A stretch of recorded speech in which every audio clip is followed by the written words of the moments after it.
Olá, eu sou a Thaís Venâncio e estou ao lado do meu marido, o neurologista e neurologista infantil, Dr. Marcelo Masroa. Olá.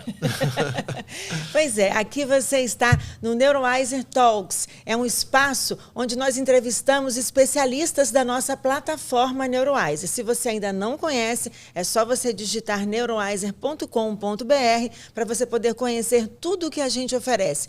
Cursos, podcasts, tudo da área da neurociência. E você será muito bem-vindo.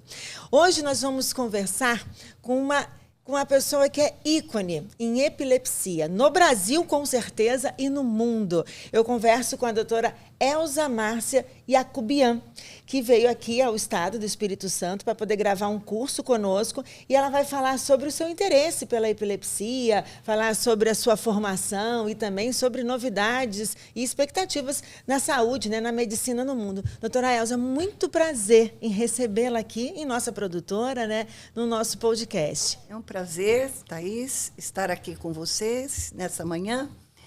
E eu devo dizer que me sinto extremamente bem preparando esse curso e espero que seja útil para muitos e para a melhoria da qualidade de vida das pessoas com epilepsia. Bom, a senhora são quantos anos de carreira? Eu sou formada em 1976. Olha! Então, há muitos anos.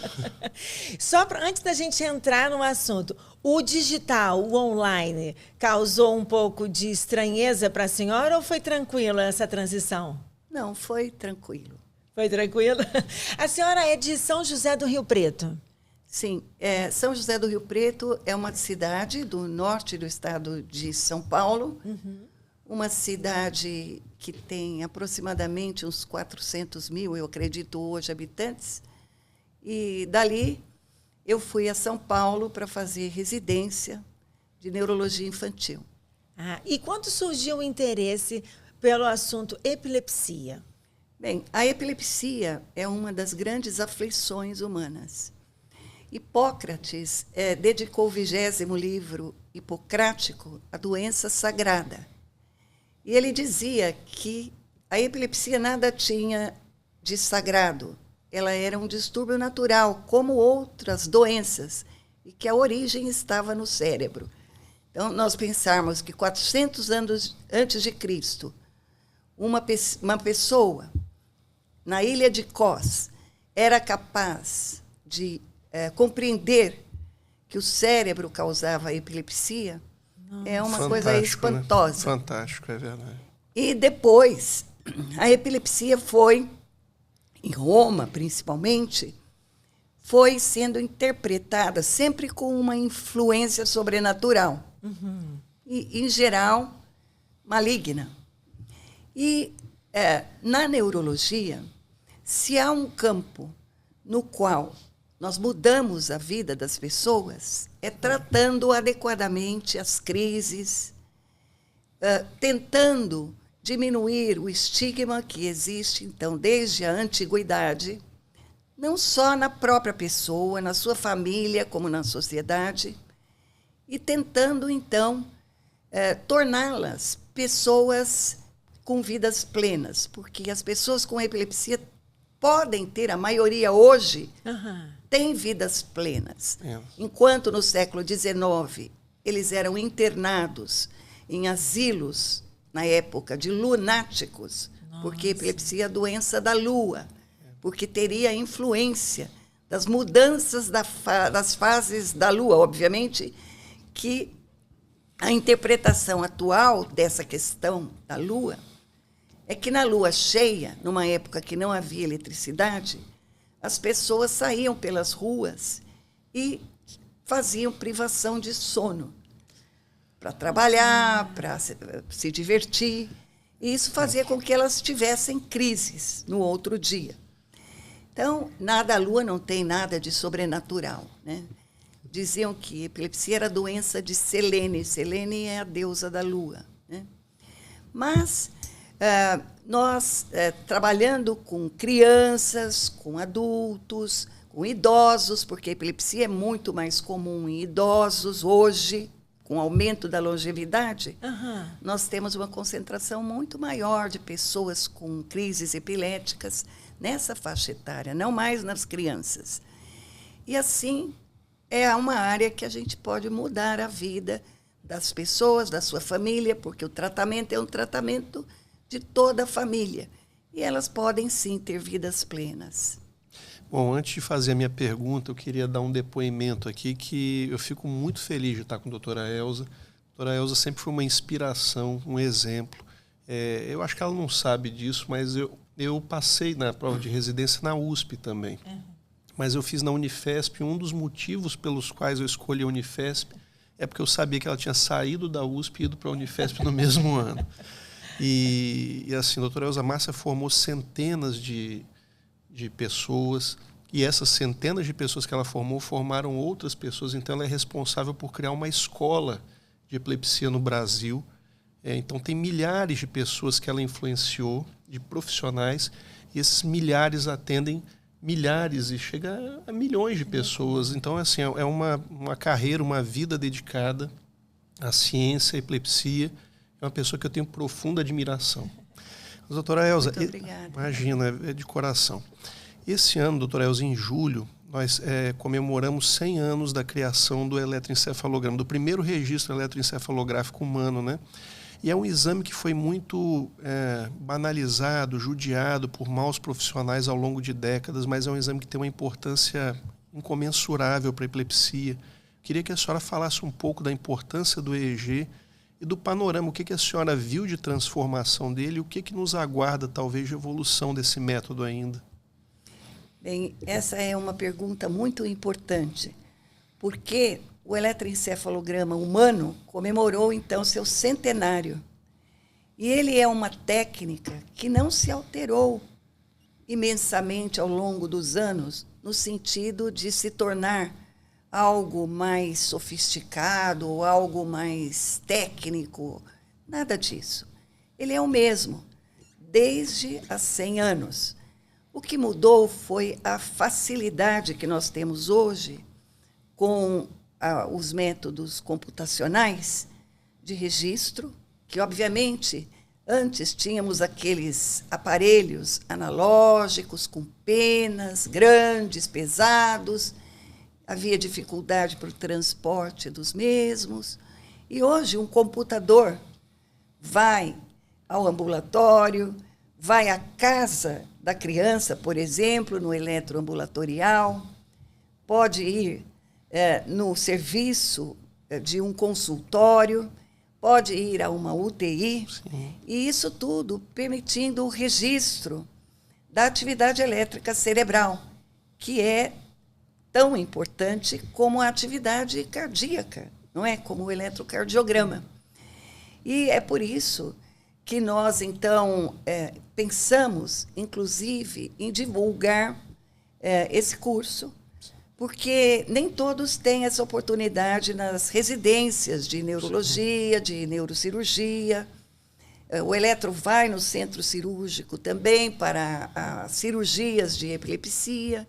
Então, é um método que teve poucas alterações, mas sempre para melhor, porque foi muito facilitada a história da eletroencefalografia com os métodos digitais, os computadores, as telas, e hoje algo que em todos os lugares houve uma diminuição do preço desses aparelhos, ficaram muito acessíveis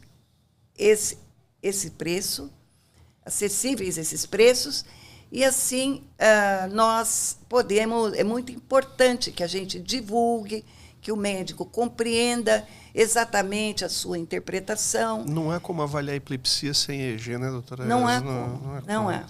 Não há como. Epilepsia pode ter um diagnóstico clínico, mas ele precisa ser confirmado. Sim. E depois, quando você trata uma pessoa, você quer saber da evolução, se ela ainda tem risco de ter crises, muitas vezes é o eletroencefalograma que vai guiar esse raciocínio quanto ao tratamento. Perfeito. E tem uma curiosidade, né? Que a senhora que gosta de fazer o seu exame. Não é uma outra pessoa. Até hoje, a senhora que faz o exame? Isso, sempre foi. Porque a técnica é uma pessoa que tem que conhecer muitos detalhes. É muito difícil a interpretação do eletro e ela tem que saber perceber isso. Então, é melhor que a técnica seja a pessoa que prepara o couro cabeludo, que coloca os eletrodos, que tenha certeza que está tudo adequado. Mas desde o momento que você começa a fazer um exame, você passa a ver os detalhes que está acontecendo. É preciso mudar algumas vezes os filtros, embora hoje isso também foi facilitado pelos métodos digitais, porque você pode transformar qualquer sinal com os métodos atuais, né? Que depois que você está interpretando o exame. Mas eu acredito que como será o fluxo das tarefas que você vai executar ao longo do exame, o médico, sem dúvida, vai ser capaz de aplicar de uma forma melhor do que uma técnica. E dentre os muitos livros que a doutora Elza Massa escreveu, um deles é sobre o eletroencefalograma. Mostra ali. Esse, o ABC de um registro eletroencefalográfico. Exato. Isso. Esse livro ele é fantástico. Ele faz parte do curso, ele é dado junto com o curso de EEG, que a doutora Elza gravou um curso inteiro sobre eletroencefalograma, o EEG do básico ao avançado, né?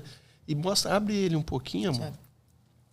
Esse livro é extremamente bem feito, é colorido, é um livro que tem detalhes a respeito da parte técnica, dos registros, muitos traçados.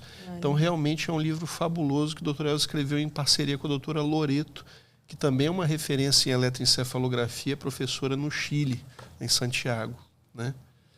Mas a doutora Elza também, amor, ela tem uma história muito bacana com pesquisa de figuras históricas que tiveram epilepsia. E as aulas dela são concorridíssimas com relação a isso. Van Gogh, Machado de Assis, Dom Pedro I. Muitas pessoas não sabem que essas pessoas tiveram epilepsia. Se a senhora puder falar um pouco, doutora Elza, sobre alguns deles, porque é interessantíssimo. Van Gogh, por exemplo... Esse assunto me fascina, porque quando nós estamos diante de uma pessoa que tem epilepsia, é muito importante que nós conseguir abordar o estigma de uma forma leve. E assim também eliminar, né, esse da pessoa, da sua família. Sim. E assim, logicamente, essas pessoas sofreram, principalmente aquelas que viveram no século XIX, como Van Gogh, como Machado de Assis, como Dostoiévski. E o Machado de Assis, vivendo no Rio de Janeiro, na época de Dom Pedro II, numa época em que as pessoas com epilepsia eram consideradas insanos, e numa época ele era mulato e pobre, e fundou ali a Academia Brasileira de Letras, e Machado de Assis sofreu muito com as suas crises epiléticas, porque a época era sinônimo de deterioração mental. Mas, às vezes, tinha 12 crises convulsivas à noite. Nossa. E Carolina, sua esposa, dizia que não sobreviveria. E, às vezes, chamava os vizinhos na rua do Cosme Velho. Mas, quando ele começava a despertar, ele iria ficar muito irado com ela se alguém estivesse por ali, porque ele não queria que ninguém visse. E ele se levantava e ia para a Secretaria de Viações e Obras Públicas do Rio de Janeiro, onde ele provavelmente fazia os seus pareceres de uma forma absolutamente magistral. Nós já fizemos um curso sobre Machado de Assis na Academia Brasileira de Letras. E foi muito interessante, porque o professor Carlos Guerreiro, da Unicamp, gosta também de estudar a epilepsia de Machado de Assis, assim como vários outros médicos cariocas que nos antecederam. E nós, então, abordamos o estigma na vida do Machado através das suas obras, uma pesquisa nas obras. Um professor alemão que conhece profundamente Machado de Assis, Peter Wolff, que foi o presidente da Liga Internacional contra a Epilepsia, participou desse evento. Depois nós fomos aos lugares em que Machado de Assis descreveu na sua obra, a Rua da Carioca, então aquele centro do Rio de Janeiro. E foi uma época muito interessante. Uma curiosidade, doutora. Durante esse período da sua pesquisa, é possível identificar se quando Machado de Assis tinha tantas crises assim, uma noite, assim, como era o dia deles? Afetava de certa forma a produção literária dele? Produzia mais ou menos? Ou ele colocava isso em seus textos? É possível identificar isso? Raramente ele abordou esse assunto. Uhum. Ao contrário do Dostoiévski, que escrevia muito sobre as crises. Dostoiévski teve mais de 800 crises tônico-clônicas convulsivas. E ele é um exemplo que as pessoas sempre pensam que a epilepsia deteriora a parte cognitiva. Sim, Machado de Assis escreveu Memorial de Aires, que é um livro, então, das memórias da sua vida, em julho de 1908, e faleceu em setembro de 1908, mostrando que uma pessoa com tantas crises, num tempo que não havia tratamento, ele tinha um médico, o Dr. Miguel Couto, no Rio de Janeiro. Ele dizia que ele era um doente sem médico. Não, sem médico não, sem remédio. E foi assim que nós tivemos, então, o maior escritor da língua portuguesa no Brasil, que nos deixou 50 livros e que sofreu com a doença, com a epilepsia, principalmente pelo estigma, porque, pessoalmente, ele que tinha uma epilepsia provavelmente focal, do lobo temporal direito, é uma prova de que uma pessoa sem remédio pode ter as crises, que isso não significa uma deterioração intelectual. Doutora Elza, no livro O Idiota, do Dostoiévski, ele descreve o príncipe Mítikin tendo epilepsia e tendo uma aura de prazer que ele dizia que daria a vida toda só para sentir aquele momento sem evoluir para a crise, né? Eu tenho um paciente, um advogado, aliás, um advogado muito famoso, muito bom, que tem a mesma, e ele me conta a mesma coisa. Ele perguntou assim, não dá para controlar só a crise, a convulsão e me deixar só com a aura de prazer? Eu falei, não tem como, a gente tem que controlar tudo. Mas a senhora pode falar um pouquinho dessa aura de prazer do príncipe Mítikin, que o Dostoiévski tinha também, porque ele descreve tão magistralmente que provavelmente ele tinha, né? Sim. Provavelmente ele tinha uma epilepsia focal. Tá. E essa aura, que é chamada aura de êxtase, né? Ou aura de Dostoiévski, que até alguns chamam assim, é provavelmente originária de uma região profunda do cérebro que se chama ínsula. A ínsula é a região do cérebro que faz as nossas funções assim mais primitivas, e ela é muito conectada com as estruturas do lobo temporal, que processam a nossa memória, que processam as nossas emoções. E ele realmente, provavelmente, apresentava essa aura, e tinha também episódios que ele parecia ter um déjà vu, assim, aquela sensação de já ter vivido aquilo, de já ter visto. Há uma parte que ele está no museu com a esposa, quando ele saiu da Rússia e foi para a Itália, que ele viveu em Firenze, na Itália, por um tempo, e ele olhando, então, o quadro de Cristo no museu, ele olha Cristo está no sepulcro, e ele começa a sentir a sensação, e a esposa não sabe o que faz para tirá-lo dali, porque depois de um certo tempo daquela sensação, ele iria evoluir para uma crise generalizada tônico-clônica, né? é algo muito fascinante, olhar essas obras e pensar na forma como eles viviam e o que eles sentiam. Por exemplo, Machado também diz do enforcamento de 2 negros lá no Rio de Janeiro.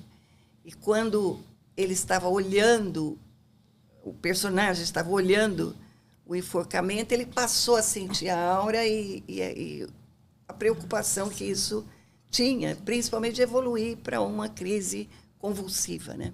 Sim. Já que falamos sobre os dois, deixa eu perguntar sobre Van Gogh. Ele também pintava... Era a minha pergunta. Doutora Elza chegou a visitar o túmulo de Van Gogh.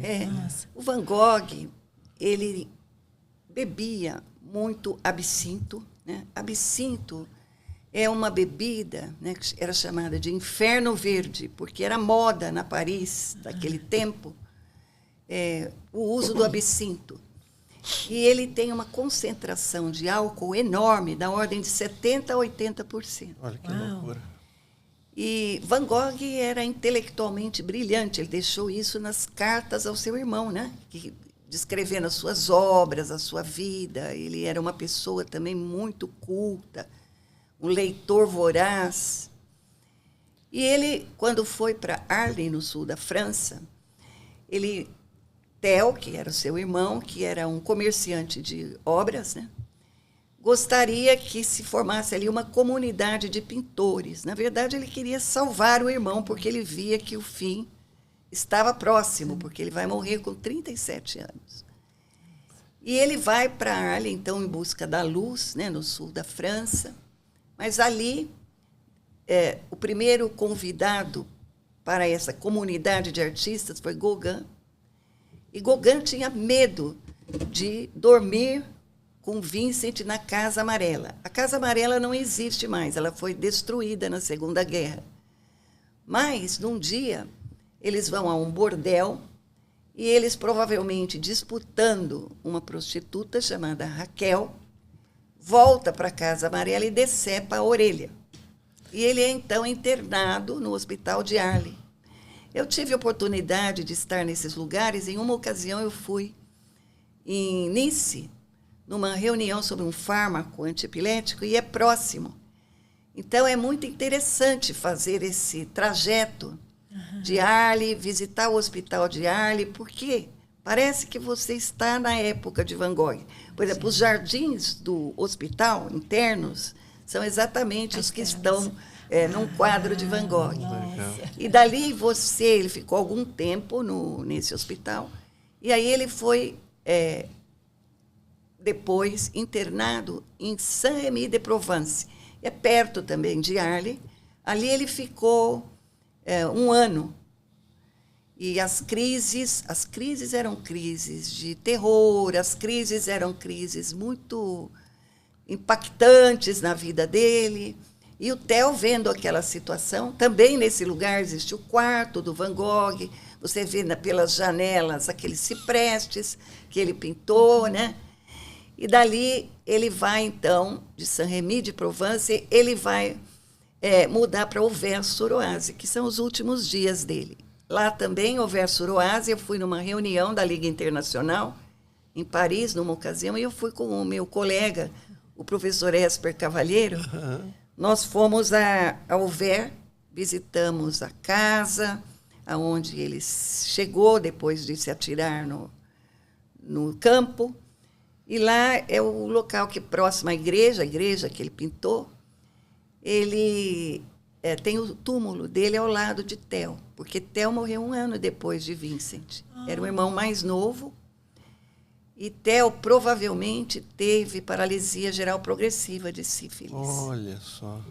E é uma história muito fascinante, e eu acho assim que enriquece muito a nossa vida. Claro. Quando você faz uma pesquisa assim, você tem chance de visitar os lugares, né? Você vai criar também a chance, né? Uma vez eu fui à Bahia, em Canudos. Era a minha próxima pergunta, Antônio Conselheiro. Antônio Conselheiro. Na verdade, aí temos o Treme Terras. O Treme Terras era um coronel nomeado por Dom Pedro II. Não foi no começo da República, E ele foi o comandante da 3ª expedição contra Canudos. E talvez, quando eles se aproximavam de Canudos, andando pela Caatinga, o nome dele é Moreira César, Coronel Moreira César, ele foi tendo crises. E aí não se sabe se pelas crises, quando ele chega no alto do Morro do Mário, que é o nome que se dá hoje, Canudos é o açude de Cocorobó, é maravilhoso. É um lago azul. E ele, talvez, por falta de discernimento da situação, convida todos, vamos almoçar em Canudos. E eles foram todos empalados, Nossa. mortos empalados pela população de Canudos, né? E ali é uma coisa muito interessante para os brasileiros, né? O Parque Nacional de Canudos, a região toda, você come carne de bode. É muito bom, é muito interessante. A senhora provou carne de bode? Provei, é bem boa. É boa?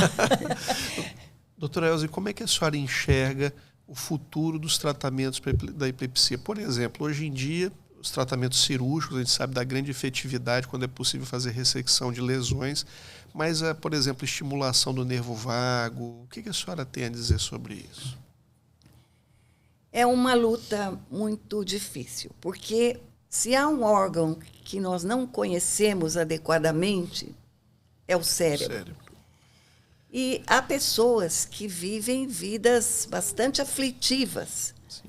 Por exemplo, as crianças que têm crises súbitas, que caem, que se machucam, que têm muitas crises todos os dias. A base do tratamento da epilepsia são os fármacos anticrises. Porém, a despeito de todos os avanços, 30% das pessoas que têm crise continuam sem resposta a esses fármacos. Embora 70% tenham as crises controladas, que é um número muito expressivo. Muito expressivo. Muitas pessoas com epilepsia têm vidas absolutamente normais. Porém, para esses 30%, se buscam novas alternativas. Uma área que se desenvolve muito é a genética, no sentido de entender a intimidade do neurônio epilético. E ali usar substâncias que vão atuar nesses canais neuronais. Isso tem crescido de uma forma exponencial. Tratamento de precisão, né? Um tratamento de precisão.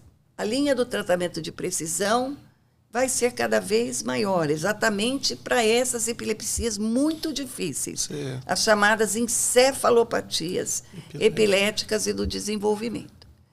Mas uma outra linha, especialmente para os pacientes que não são candidatos à cirurgia curativa, vamos falar entre aspas, quer dizer, uma ressecção de uma lesão única, se tenta a modulação da atividade elétrica cerebral.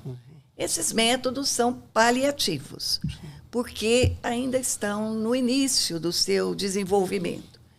Mas, quando temos casos muito complexos, é possível que possa se tentar o uso desses métodos também. Mas seria algo depois do tratamento medicamentoso, de uma avaliação cirúrgica cuidadosa, etc. Perfeito. Doutora Elza, existe uma diferença, seria importante que a senhora destacasse, sobre a interpretação nos exames de eletroencefalograma em crianças. Precisa ter um olhar diferenciado? Sem dúvida, Thaís, porque o cérebro está em desenvolvimento. Então, o padrão do eletroencefalograma no neonato é um. Com 1 ano é outro. Com 3 anos é outro. E assim, a diferença do eletro de crianças é que você tem que ter uma vivência grande dos padrões normais em cada uma dessas faixas etárias, porque o cérebro tem um desenvolvimento extraordinário. Há um campo também de eletro neonatal, quer dizer, os prematuros. O eletro é um método muito usado para estabelecer o prognóstico de prematuros, e é uma área muito interessante e que, no Brasil, nós temos poucas pessoas, poucos médicos que se dedicam exclusivamente ao eletro de neonatos.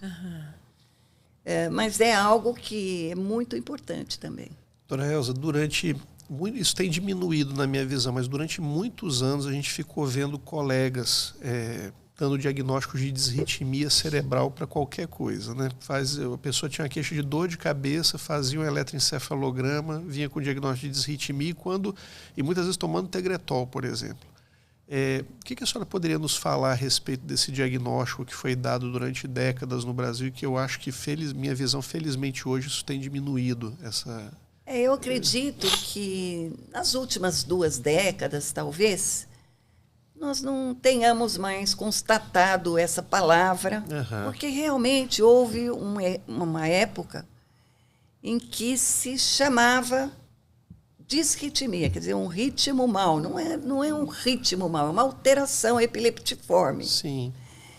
E, infelizmente, naquele tempo, se tratava não as crises epiléticas, mas sim o traçado disrítmico. Sim. Então, sempre existiram as pessoas melancólicas, as pessoas hiperativas, as pessoas com cefaleia.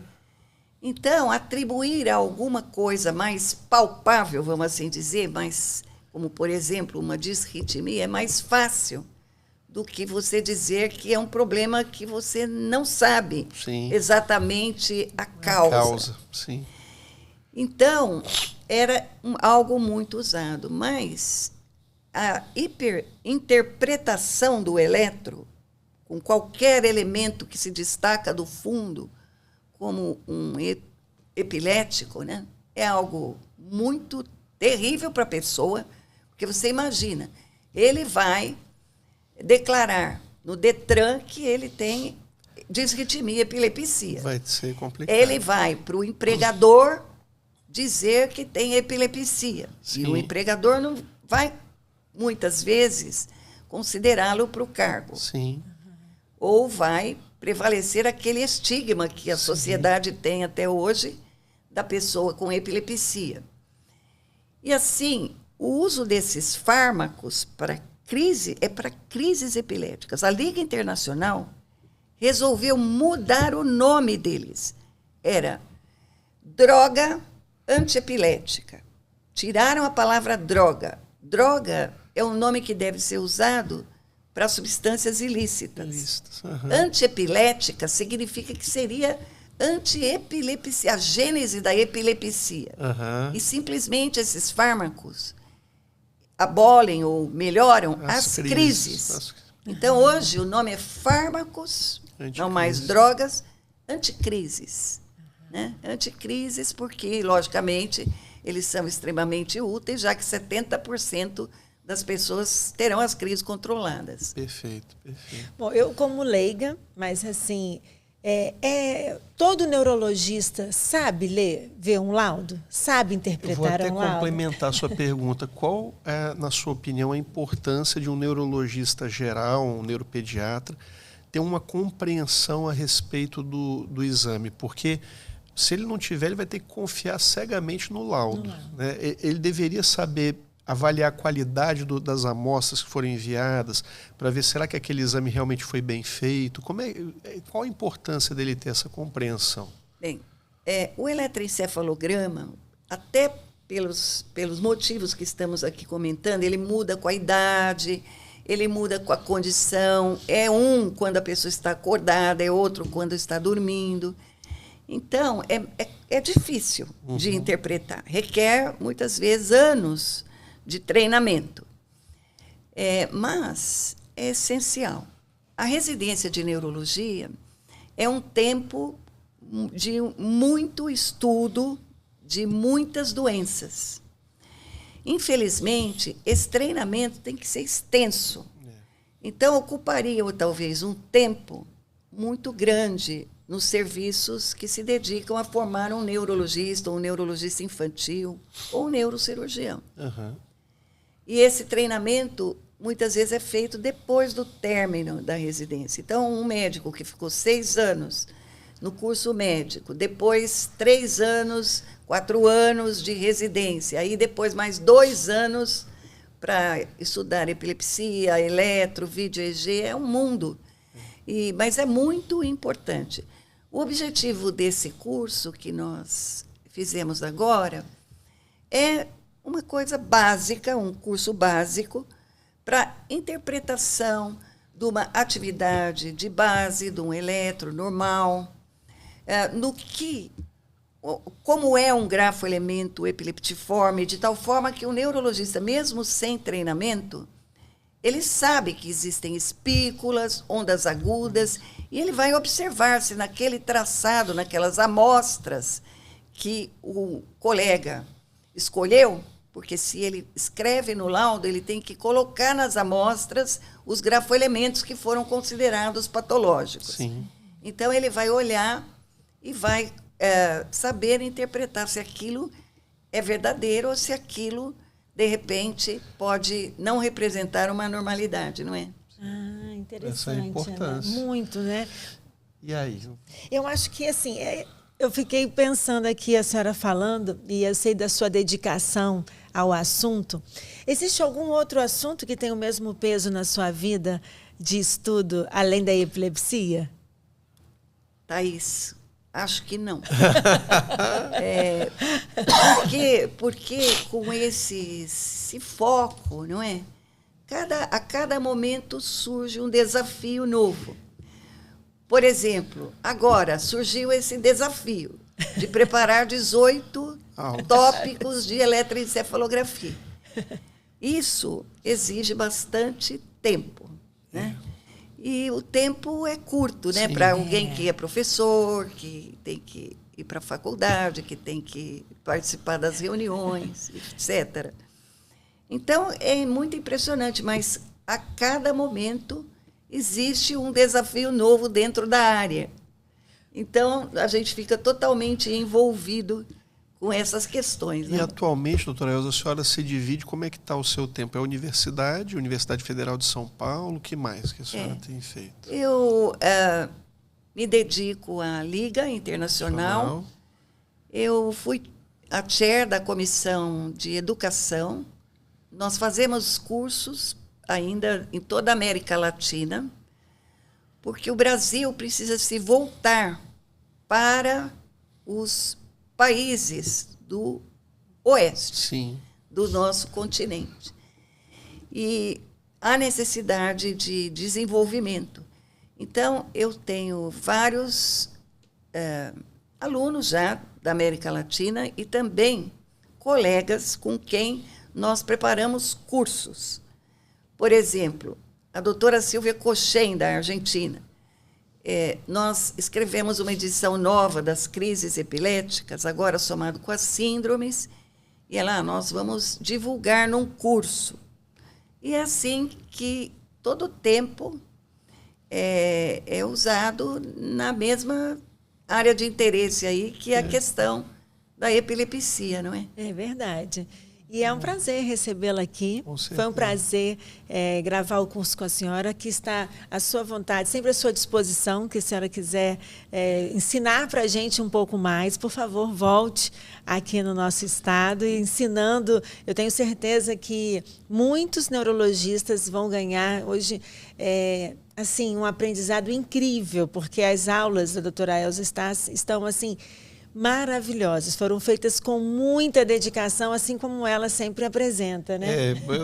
Assim, o curso está fabuloso. Eu tenho depoimentos de professores de neurologia que falam que as aulas da doutora Elza, eu assino embaixo, são as melhores. E é um curso completo de EEG, é realmente imperdível. Para quem quer aprender eletroencefalograma, não pode perder esse curso da doutora Elza Márcia. E a senhora tem noção de como a senhora muda a vida dessas pessoas que passam?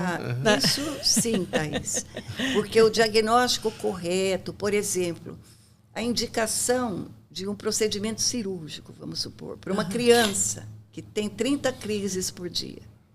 São esses os casos que você, às vezes, ressecando uma lesão pequena e a criança saindo sem crises. Muda muito.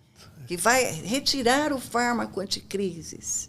Ou mesmo epilepsias benignas, às vezes, que você trata e você avisa a família que aquilo não é nada sério, porque, por exemplo, em termos de crises benignas, em 1958, nessas epilepsias chamadas autolimitadas hoje, mas são as epilepsias benignas da infância, o eletro é absurdamente cheio de descargas epiléticas. Então, antes de 1958, os médicos olhavam aquela criança normal, mas olhavam aquele eletro e diziam: nossa, seu filho tem uma epilepsia gravíssima.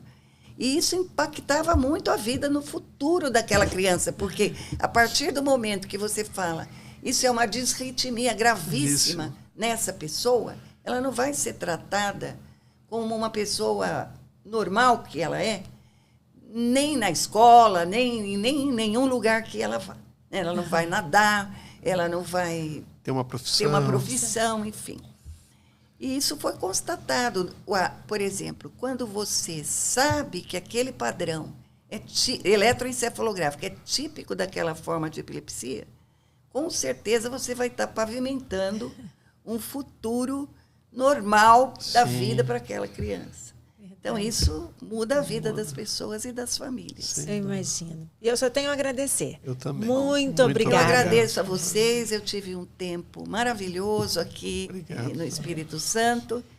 E foi um grande prazer a preparação desses temas e também a conhecer Thaís, estar aqui com o Marcelo, que eu admiro muito por tudo que ele é na neurologia infantil.